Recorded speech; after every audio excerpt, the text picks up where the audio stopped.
Hi, hello friends, welcome back to Mission Teacher Academy. In today's class, we are going to discuss one of the most important topics in English pedagogy, that is approaches and methods in English language teaching, in particularly grammar translation method. ಈ topic HSTR, GPSTR, PSTR, Christ, state, CTET, net, KSET ಎಲ್ಲ ಎಕ್ಸಾಮ್ಸ್ಗಳಿಗೂ important ಅಂತಾನೆ ಹೇಳ್ಬೋದು. ಈ class ಅನ್ನ start ಮಾಡೋಕ್ಕಿಂತ ಮುಂಚೆ ಮತ್ತೆ ಹೇಳ್ತಾ ಇದ್ದೇನೆ, ನಾನು ಮಾಡ್ತಾ ಇರುವಂತ ಕ್ಲಾಸಸ್ಗಳು ನಿಮ್ಗೆ ಇಷ್ಟ ಆಗ್ತಾ ಇದ್ರೆ ಲೈಕ್, ಶೇರ್, ಕಮೆಂಟ್ ಮಾಡೋದನ್ನ ಮಾತ್ರ ಮರಿಬೇಡಿ. ಯಾಕಂದ್ರೆ ನಿಮ್ಮ ಒಂದು ಲೈಕ್ ಅಥವಾ ಕಮೆಂಟ್ ಅನ್ನುವಂಥದ್ದು ನಮ್ಗಷ್ಟೇ ಖುಷಿಯನ್ನ ಕೊಡತ್ತೆ. ಓಕೆನಾ? ನಾವು ಮಾಡ್ತಾ ಇರೋದು ವರ್ತ್ ಆಗ್ತಾ ಇದೆ ಅಂತ ಅನ್ಸುತ್ತೆ. ಅದಕ್ಕೋಸ್ಕರ ಲೈಕ್ ಮಾಡಿ, ಶೇರ್ ಮಾಡಿ. ಯಾರೆಲ್ಲ ಪ್ರಿಪೇರ್ ಆಗ್ತಾ ಇದಾರೋ ಎಕ್ಸಾಮ್ಸ್ಗೆ ಅವರಿಗೂ ಹೆಲ್ಪ್ ಆಗ್ಲಿ. Let's begin the class. Grammar translation method. Let's see the meaning. A traditional method of teaching English through grammar rules, translation and vocabulary with considerable use of the mother tongue. So ಈ grammar translation method ಅನ್ನು ನಾವು ಕನ್ನಡದಲ್ಲಿ ವ್ಯಾಕರಣ ಅನುವಾದ ವಿಧಾನ ಅಂತ ಕರಿಬಹುದು. ಇದು ಇಂಗ್ಲಿಷ್ ಭಾಷೆಯನ್ನ ಕಲಿಸುವಂತಹ ಒಂದು ಸಾಂಪ್ರದಾಯಿಕ ವಿಧಾನ. ಈ ವಿಧಾನದಲ್ಲಿ ವ್ಯಾಕರಣದ ನಿಯಮಗಳಿರ್ಬೋದು, ಅಥವಾ ವೊಕ್ಯಾಬ್ಲರಿ ಶಬ್ದಗಳಿರ್ಬೋದು, ಅಥವಾ ಓದಲಿಕ್ಕೆ, ಬರೀಲಿಕ್ಕೆ ಮತ್ತು ಅನುವಾದಕ್ಕೆ ಹೆಚ್ಚಿನ ಮಹತ್ವವನ್ನ ನೀಡಲಾಗತ್ತೆ. ಮತ್ತೆ ಇಲ್ಲಿ ಮದರ್ ಟಂಗ್ ಅನ್ನು ಸಹ ಕನ್ಸಿಡರೇಬಲ್ ಆಗಿ ಯೂಸ್ ಮಾಡ್ತಾರೆ. ಸೊ ಇದರ ಫೀಚರ್ಸ್, ಗುಣಲಕ್ಷಣಗಳನ್ನ ನೋಡೋದಾದ್ರೆ, grammar rules are explicitly taught. ವಿದ್ಯಾರ್ಥಿಗಳಿಗೆ ಮೊದಲು ವ್ಯಾಕರಣದ ನಿಯಮವನ್ನ ವಿವರಿಸಲಾಗತ್ತೆ. ಅಂದ್ರೆ ಸ್ಪಷ್ಟವಾಗಿ, ಎಕ್ಸ್ಪ್ಲಿಸಿಟ್ಲಿ ಮೀನ್ಸ್ ಸ್ಪಷ್ಟವಾಗಿ ಗ್ರಾಮರ್ ರೂಲ್ಸ್ ಅನ್ನ ಹೇಳ್ಕೊಡ್ತಾರೆ. ಎಲ್ಲಿ? ಇಂಗ್ಲಿಷ್ ಅನ್ನ ಟೀಚ್ ಮಾಡ್ಲಿಕ್ಕೆ. ಓಕೆನಾ? ಈಗ ಟೆನ್ಸಸ್ ಫಾರ್ಮುಲಾಸ್ ಇರ್ಬೋದು, ಅಥವಾ ಈಗ ರಿಪೋರ್ಟೆಡ್ ಸ್ಪೀಚ್ ಅದರ ಫಾರ್ಮುಲಾಸ್ ಇರ್ಬೋದು, ಆಕ್ಟಿವ್ ವೈಸ್, ಪ್ಯಾಸಿವ್ ವೈಸ್ ಅದರ ಫಾರ್ಮುಲಾಸ್ ಇರ್ಬೋದು, ಇವೆಲ್ಲವನ್ನ ನೀಟಾಗಿ ಸ್ಪಷ್ಟವಾಗಿ ಹೇಳ್ಕೊಡ್ತಾರೆ. Translations is frequently used. So ಇಲ್ಲಿ ಟ್ರಾನ್ಸ್ಲೇಷನ್ ಅಂದ್ರೆ ಏನು?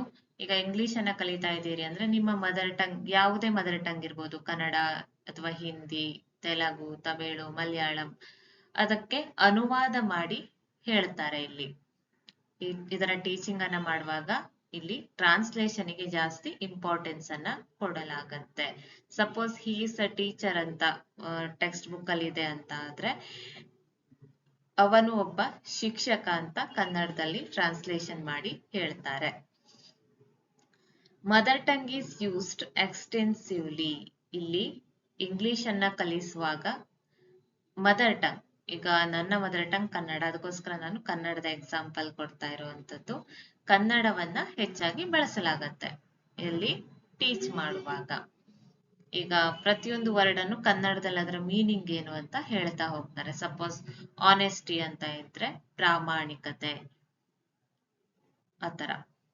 Next, reading and writing are emphasised. ಇಲ್ಲಿ ಓದುವುದು ಮತ್ತೆ ಬರೆಯುವುದು, ಇದಕ್ಕೆ ಜಾಸ್ತಿ ಪ್ರಾಮುಖ್ಯತೆಯನ್ನ ನೀಡಲಾಗಿದೆ. ಈ ಸ್ಪೀಕಿಂಗ್ ಇರ್ಬೋದು ಅಥವಾ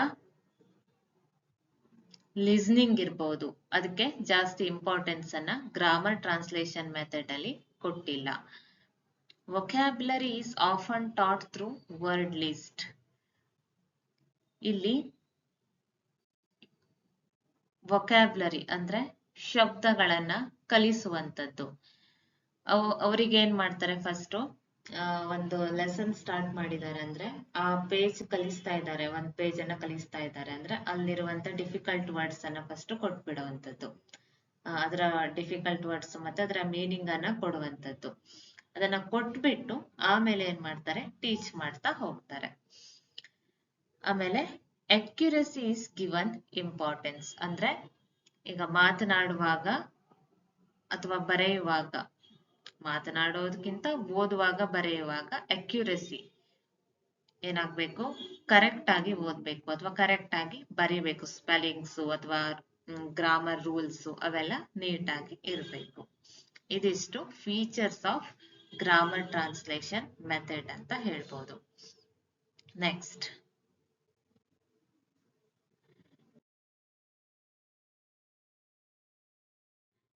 ಟೀಚರ್ಸ್ ರೋಲ್ ಅಂದ್ರೆ ಇಲ್ಲಿ ಶಿಕ್ಷಕರ ಪಾತ್ರ ಏನು ಗ್ರಾಮರ್ ಟ್ರಾನ್ಸ್ಲೇಷನ್ ಮೆಥಡ್ ಅಲ್ಲಿ ಅಂದ್ರೆ, first one acts as an authority and instructor. ಇಲ್ಲಿ ಟೀಚರೇ ಒಂದು ಅಥಾರಿಟಿ ಆಗಿರ್ತಾರೆ. ಇಲ್ಲಿ ಚೈಲ್ಡ್ ಸೆಂಟರ್ಡ್ ಲರ್ನಿಂಗ್ ಅಲ್ಲ, ಟೀಚರ್ ಏನ್ ಇನ್ಸ್ಟ್ರಕ್ಷನ್ ಅನ್ನ ಕೊಡ್ತಾರೋ ಅದನ್ನ ವಿದ್ಯಾರ್ಥಿಗಳು ಫಾಲೋ ಮಾಡ್ಬೇಕಾಗತ್ತೆ. Second one explain grammar rules. ಇಲ್ಲಿ ಗ್ರಾಮರ್ ರೂಲ್ಸ್ ಅನ್ನ ಏನ್ ಮಾಡ್ಬೇಕು, ಟೀಚರ್ ನೀಟಾಗಿ ಎಕ್ಸ್ಪ್ಲೇನ್ ಮಾಡ್ಬೇಕು. ಟೆನ್ಸ್ ಚೇಂಜ್ ಮಾಡೋದಿರ್ಬೋದು, ಅಥವಾ ರಿಪೋರ್ಟೆಡ್ ಸ್ಪೀಚ್ ಇರ್ಬೋದು, ಆಕ್ಟಿವ್ ವಾಯ್ಸ್ ಪ್ಯಾಸಿವ್ ವಾಯ್ಸ್ ಇರ್ಬೋದು, ಡಿಗ್ರೀಸ್ ಆಫ್ ಕಂಪ್ಯಾರಿಸನ್ ಇರ್ಬೋದು, ಇದ್ರಲ್ಲೆಲ್ಲ ಬರುವಂತ ಫಾರ್ಮುಲಾಸ್ಗಳು ಅಥವಾ ರೂಲ್ಸ್ಗಳು ಇದನ್ನೆಲ್ಲ ಟೀಚರ್ ಏನ್ ಮಾಡ್ತಾರೆ, ನೀಟಾಗಿ ಎಕ್ಸ್ಪ್ಲೇನ್ ಮಾಡ್ತಾರೆ. ಪ್ರೊವೈಡ್ಸ್ ಟ್ರಾನ್ಸ್ಲೇಷನ್, ವಿದ್ಯಾರ್ಥಿಗಳಿಗೆ ಕಷ್ಟ ಆಗ್ಬಾರ್ದು ಅಂತ ಏನ್ ಮಾಡ್ತಾರೆ, ನೀಟಾಗಿ ಅವರ ಮದರ್ ಟಂಗ್ ಅಲ್ಲಿ ಎಕ್ಸ್ಪ್ಲೇನ್ ಮಾಡ್ಬಿಡ್ತಾರೆ. ಅವಾಗ ಏನಾಗತ್ತೆ, ಯಾವುದೇ ಡೌಟ್ಸ್ ಇರೋದಿಲ್ಲ ಅಲ್ವಾ. ಆಮೇಲೆ ಕರೆಕ್ಟ್ಸ್ ಎರರ್ಸ್, ಸ್ಟೂಡೆಂಟ್ಸ್ ಏನಾದ್ರೂ ಮಿಸ್ಟೇಕ್ಸ್ ಅನ್ನ ಮಾಡಿದ್ರೆ ಅದನ್ನ ಸರಿಪಡಿಸುವಂತದ್ದು. ಇದಿಷ್ಟು ಟೀಚರ್ಸ್ ರೋಲ್ ಆಗಿರುತ್ತೆ. ಇನ್ನು advantages of grammar translation method ನೋಡೋದಾದ್ರೆ, first one easy to implement in large classes. ಇದು ಒಂದು ದೊಡ್ಡ ಕ್ಲಾಸಿಗೂ ಸಹ ಈಸಿಯಾಗಿ ಈ ಮೆಥಡ್ ಅನ್ನ ಇಂಪ್ಲಿಮೆಂಟ್ ಮಾಡ್ಬೋದು. ಯಾಕಂದ್ರೆ ಇಲ್ಲಿ ಮದರ್ ಟಂಗ್ ಅನ್ನು ಯೂಸ್ ಮಾಡ್ಲಿಕ್ಕೆ ಅಪಾರ್ಚುನಿಟಿ ಇರೋದ್ರಿಂದ ಟೀಚರಿಗೆ ಅಷ್ಟೊಂದು ಕಷ್ಟ ಆಗೋದಿಲ್ಲ ಅವರಿಗೆ ವಿಷಯವನ್ನ ಕನ್ವೆ ಮಾಡುವಂತದ್ದು. Second one helps students to understand grammar rules. So ಸ್ಟೂಡೆಂಟ್ಸಿಗೆ ಗ್ರಾಮರ್ ರೂಲ್ಸ್ ಅನ್ನ ಅರ್ಥ ಮಾಡ್ಕೊಳ್ಳಿಕ್ಕೆ ಈ ಮೆಥಡ್ ಈಸಿ ಆಗತ್ತೆ. ಯಾಕಂದ್ರೆ ನಿಮ್ಗೆ ಇಂಗ್ಲಿಷ್ ಅಲ್ಲಿ ಹೇಳಿದ್ದು ಅರ್ಥ ಆಗಿಲ್ಲ ಅಂದ್ರೆ ಸ್ವಲ್ಪ ಕನ್ನಡದಲ್ಲೂ ಎಕ್ಸ್ಪ್ಲೇನ್ ಮಾಡ್ಬೋದು ರೂಲ್ಸ್ ಅನ್ನ. Useful for reading and writing. So ಇಲ್ಲಿ ಓದ್ಲಿಕ್ಕೆ ಬರೀಲಿಕ್ಕೆ ನಿಮ್ಗೆ ಪರ್ಫೆಕ್ಟ್ ಮಾಡ್ತಾರೆ. ಓಕೆನಾ, ಹೇಗೆ ಓದ್ಬೇಕು ಅಥವಾ ಸ್ಪೆಲ್ಲಿಂಗ್ ಮಿಸ್ಟೇಕ್ಸ್ ಇಲ್ಲದೆ ಹೇಗೆ ಬರೀಬೇಕು ಅದನ್ನೆಲ್ಲ ಪ್ರಾಕ್ಟೀಸ್ ಮಾಡಿಸ್ತಾರೆ. Requires fewer teaching resources. ಇದನ್ನ ಈ ಮೆಥಡ್ ಅನ್ನ ಇಂಪ್ಲಿಮೆಂಟ್ ಮಾಡ್ಲಿಕ್ಕೆ ಜಾಸ್ತಿ ಏನ್ ಮಟೀರಿಯಲ್ಸ್ಗಳು ಬೇಡ. ಟೆಕ್ಸ್ಟ್ ಬುಕ್ ಇದ್ರೆ ಸಾಕು, ಅಥವಾ ಮದರ್ ಟಂಗ್ ಜೊತೆಗೆ ಪಾಠ ಮಾಡ್ತಾರೆ ಟೀಚರ್. ಇದಿಷ್ಟು ಅಡ್ವಾಂಟೇಜಸ್. ಇನ್ನು ಮೆಥಡ್ ಅಂದ್ಮೇಲೆ ಡಿಸ್ಅಡ್ವಾಂಟೇಜಸ್ ಇರ್ಲೇಬೇಕು ಅಲ್ವಾ. First one speaking and listening receive less attention. ಈ ಮೆಥಡ್ ಅಲ್ಲಿ ಮಾತನಾಡುವುದು ಮತ್ತೆ ಕೇಳುವಂತಹ ಸ್ಕಿಲ್ಲಿಗೆ ಯಾವುದೇ ಅಟೆನ್ಷನ್ ಅನ್ನ ಕೊಟ್ಟಿಲ್ಲ, ಯಾವುದೇ ಪ್ರಾಮುಖ್ಯತೆಯನ್ನ ಕೊಟ್ಟಿಲ್ಲ. Students may become dependent on translation. So teacher ಏನ್ ಮಾಡ್ತಾರೆ, ಫಸ್ಟ್ ಇಂಗ್ಲಿಷ್ ಅಲ್ಲಿ ಹೇಳುವಂಥದ್ದು ಅಥವಾ ಸೆಕೆಂಡ್ ಕನ್ನಡದಲ್ಲಿ ಹೇಳುವಂಥದ್ದು ಅಥವಾ ಅವ್ರ ಮದರ್ ಟಂಗ್ ಅಲ್ಲಿ ಹೇಳುವಂಥದ್ದು ಏನಾದ್ರು ಮಾಡಿದ್ರೆ ಸ್ಟೂಡೆಂಟ್ ಇಂಗ್ಲಿಷ್ ಅಲ್ಲಿ ಹೇಳುವಾಗ ಗಮನ ಕೊಟ್ಟು ಕೇಳೋದಿಲ್ಲ. ಯಾಕಂದ್ರೆ ಅವರು ಟ್ರಾನ್ಸ್ಲೇಷನ್ ಮೇಲೆ ಡಿಪೆಂಡ್ ಆಗಿ ಇರ್ತಾರೆ. ಹೇಗೂ ಮದರ್ ಟಂಗ್ ಅಲ್ಲಿ ಹೇಳ್ತಾರಲ್ಲ ಅಂತ ಫಸ್ಟ್ ಟೈಮ್ ಹೇಳುವಾಗ ಅವರು ಯಾವುದೇ ಅಟೆನ್ಷನ್ ಅನ್ನ ಕೊಟ್ಟು ಕೇಳಿಸ್ಕೊಳ್ಳೋದಿಲ್ಲ ಅಲ್ವಾ. ಇದೊಂದು disadvantages. Third one communication skills develop slowly. ಈ ಮಾತನಾಡುವಂತ ಕೌಶಲ್ಯ ನಿಧಾನಕ್ಕೆ ಇಲ್ಲಿ ಏನಾಗತ್ತೆ, ಡೆವಲಪ್ ಆಗತ್ತೆ. ಯಾಕಂದ್ರೆ ಇಲ್ಲಿ ಸ್ಪೀಕಿಂಗ್ ಗೆ ಯಾವುದೇ ಇಂಪಾರ್ಟೆನ್ಸ್ ಇಲ್ಲ, ಜಸ್ಟ್ ರೀಡಿಂಗ್ ಮತ್ತೆ ರೈಟಿಂಗ್ ಗೆ ಜಾಸ್ತಿ ಇಂಪಾರ್ಟೆನ್ಸ್ ಅನ್ನ ಕೊಟ್ಟಿದ್ದಾರೆ. Fourth one learning may become mechanical.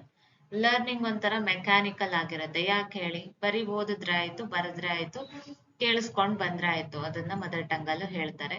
So ಯಾವುದೇ ಪ್ರಾಬ್ಲಮ್ ಇಲ್ಲ ಅಲ್ವಾ.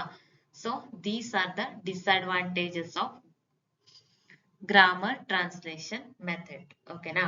ಸೊ ಇದಿಷ್ಟು ಗ್ರಾಮರ್ ಟ್ರಾನ್ಸ್ಲೇಷನ್ ಮೆಥಡ್ ಬಗ್ಗೆ ಆಗಿತ್ತು ಇನ್ಫಾರ್ಮೇಶನ್. ಈ ಇನ್ಫಾರ್ಮೇಶನ್ ಕೇಳಿದ್ಮೇಲೆ ಯಾರೆಲ್ಲ 80s 90s ಕಿಡ್ಸ್ ಇದ್ದೀರೋ ನಿಮ್ಗೆ ನಿಮ್ಮ ಕ್ಲಾಸ್ ರೂಮ್ ನೆನಪಾಗಿರ್ಬೋದು. ನಮ್ಗೆ ಇಂಗ್ಲಿಷ್ ಅನ್ನ ಕಲಿಸ್ತಿದ್ದಿದ್ ಹೇಗೆ, ಮತ್ತೆ ಏನ್ ಮಾಡ್ತಾ ಇದ್ರು, ಇಂಗ್ಲಿಷ್ ಅನ್ನ ಓದ್ತಾ ಇದ್ರು, ಕನ್ನಡದಲ್ಲಿ ಅದರ ಅರ್ಥ ಹೇಳ್ತಾ ಇದ್ರು. ನಾವು ಮಾಡ್ತಾ ಇದ್ದಿದ್ದೇನು, ಜಸ್ಟ್ ಕನ್ನಡದಲ್ಲಿ ಕೇಳಿಸ್ಕೊಳ್ತಾ ಇದ್ವಿ. ನಮ್ಗೇನಾದ್ರೂ ಟೀಚಿಂಗ್ ಲರ್ನಿಂಗ್ ಮಟೀರಿಯಲ್ ಅನ್ನ ಯೂಸ್ ಮಾಡಿ ಟೀಚ್ ಮಾಡ್ತಾ ಇದ್ರ, ಅಥವಾ ಇವಾಗಿನ ಸ್ಟೂಡೆಂಟ್ಸ್ ರಿಕ್ವೈರ್ಮೆಂಟ್ ಇರತ್ತಲ್ಲ, ಸ್ಮಾರ್ಟ್ ಬೋರ್ಡ್ ಬೇಕು, ಆಮೇಲೆ ಚಾರ್ಟ್ಸ್ ತಗೊಂಡೋಗ್ಬೇಕು, ಅದಿರ್ಬೇಕು, ಇದಿರ್ಬೇಕು, ನಥಿಂಗ್. ಜಸ್ಟ್ ಚಾಕ್ ಪೀಸ್ ಮತ್ತೆ ಬ್ಲಾಕ್ ಬೋರ್ಡ್, ಇದಿಷ್ಟೇ ಟೀಚಿಂಗ್ ಲರ್ನಿಂಗ್ ಮಟೀರಿಯಲ್ ಅಂದ್ರೆ ಯೂಸ್ ಮಾಡ್ತಾ ಇದ್ದಿದ್ದು. ಸೋಷಿಯಲಿಗೆ ರೇರ್ ಆಗಿ ಏನ್ ಮಾಡ್ತಾ ಇದ್ರು, ಇದು ನಕಾಶೆಯನ್ನ ತೋರಿಸ್ತಾ ಇದ್ರು ಅಷ್ಟೇ ಬಿಟ್ರೆ ಮತ್ತೆ ಯಾವ ಟೀಚಿಂಗ್ ಲರ್ನಿಂಗ್ ಮಟೀರಿಯಲ್ ಅನ್ನು ಯೂಸ್ ಮಾಡ್ತಾನೆ ಇರ್ಲಿಲ್ಲ. ಸೊ ನಾವು ಸಹ ಏನ್ ಮಾಡ್ತಾ ಇದ್ವಿ, ಜಸ್ಟ್ ಕನ್ನಡದಲ್ಲಿ ಆ ಲೆಸನ್ ಏನಿದೆ ಅಂತ ಅರ್ಥ ಮಾಡ್ಕೊಳ್ತಾ ಇದ್ವಿ. ನಮ್ಗೆ ಎಕ್ಸಾಮ್ ನಲ್ಲಿ ಕತೆ ಕನ್ನಡದಲ್ಲಿ ಗೊತ್ತಿರತ್ತೆ, ಬಟ್ ಇಂಗ್ಲಿಷ್ ನಲ್ಲಿ ಅದನ್ನ ಬರೀಲಿಕ್ಕೆ ಗೊತ್ತಿಲ್ಲ. ಅವಾಗ ನಾವು ಸ್ಟ್ರಗಲ್ ಮಾಡ್ತಾ ಇದ್ವಿ. ನಮ್ಮ ಬ್ರೋಕನ್ ಇಂಗ್ಲಿಷ್ ಅನ್ನ ಯೂಸ್ ಮಾಡಿಕೊಂಡು ಕ್ವಶನಿಗೆ ಆನ್ಸರ್ ಬರೆಯುವಂತಹ ಪ್ರಯತ್ನವನ್ನ ಮಾಡ್ತಾ ಇದ್ವಿ. ಅದಕ್ಕೆ 2 ಮಾರ್ಕಿಗೆ ಅರ್ಧ ಮಾರ್ಕ್ ಏನೋ ಸಿಗ್ತಾ ಇತ್ತು ಅಷ್ಟೇ. ಸೊ ಈ ಸ್ಟ್ರಗಲ್ಸು ಈ ಮೆಥಡ್ ಅಲ್ಲಿ ಜಾಸ್ತಿ ಕಂಡು ಬರುತ್ತೆ ಅಂತ ನನ್ನ ಅನಿಸಿಕೆ. ಎನಿಹೌ, ನಿಮ್ಗೆ ಈ ವಿಡಿಯೋ ಸ್ವಲ್ಪನಾದ್ರೂ ಇನ್ಫಾರ್ಮೇಟಿವ್ ಅಂತ ಅನ್ಸಿದ್ರೆ ಪ್ಲೀಸ್ ಲೈಕ್, ಶೇರ್, ಕಮೆಂಟ್ ಮಾಡಿ. ಹಾಗೆ ಚಾನಲ್ ಅನ್ನ ಫಾಲೋ ಮಾಡ್ಕೊಂಡು ನೋಡಿ. ಮುಂದಿನ ವಿಡಿಯೋ ಜೊತೆ ಮತ್ತೆ ಸಿಗ್ತಾನೆ. ಅಲ್ಲಿಯವರೆಗೂ ಟಾಟಾ, ಬಾಯ್ ಬಾಯ್, ಟೇಕ್ ಕೇರ್, ಚೆನ್ನಾಗಿ ಓದ್ಕೊಳ್ಳಿ.